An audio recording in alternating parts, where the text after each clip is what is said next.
পদ্মা সেতু দৃশ্যমান হওয়ায় প্রধানমন্ত্রী শেখ হাসিনাকে ধন্যবাদ জানিয়ে রাজধানীতে আনন্দ মিছিল হয়েছে। বঙ্গবন্ধু এভিনিউয়ে মিলাদ মাহফিল এবং আনন্দ মিছিল হয়।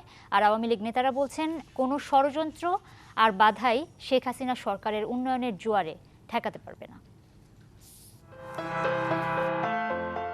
এই গল্প নানা ষড়যন্ত্র আর বাধা কাটিয়ে স্বপ্নের ডানা মেলার, যার পূর্ণতা সেতুর শেষ স্প্যান বসানোর মধ্য দিয়ে।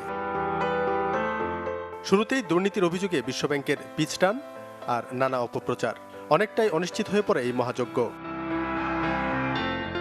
এরপরই প্রধানমন্ত্রী শেখ হাসিনার বলিষ্ঠ ঘোষণা, কোনো সাহায্য ছাড়াই হবে পদ্মা সেতু।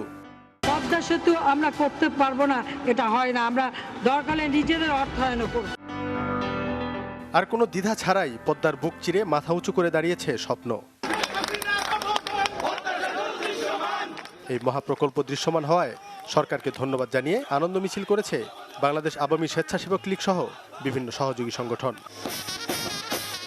আজকে শুধু বাংলাদেশের জনগণ নয়, বিশ্বের সকলে অবাক হয়ে তাকিয়ে দেখছে কিভাবে শেখ হাসিনা পারলো, কিভাবে শেখ হাসিনা পারলো, কিভাবে শেখ হাসিনা পারে। এই জন্যই আজকে শেখ হাসিনা বিশ্বের সেরা রাষ্ট্রনায়ক।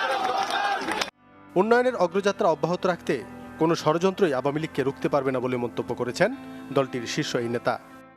তাদের মিথ্যা প্রচারণা এবং ষড়যন্ত্রের কারণেই এই পদ্মা সেতু থেকে বিশ্বব্যাংক অর্থায়ন প্রত্যাহার করেছিল। আজকে তাদের সকলের মুখে চুনকালি দিয়েই আমাদের বঙ্গবন্ধু কন্যা জননেত্রী শেখ হাসিনা পদ্মা সেতু আজকে বাস্তবায়ন করেছে এবং প্রমাণ করেছে এই দেশের উন্নয়ন অগ্রগতি, এই দেশের সব কিছু ভালো কাজের অংশীদার একমাত্র জাতির জনক এবং তার কন্যা জননেত্রী শেখ হাসিনা।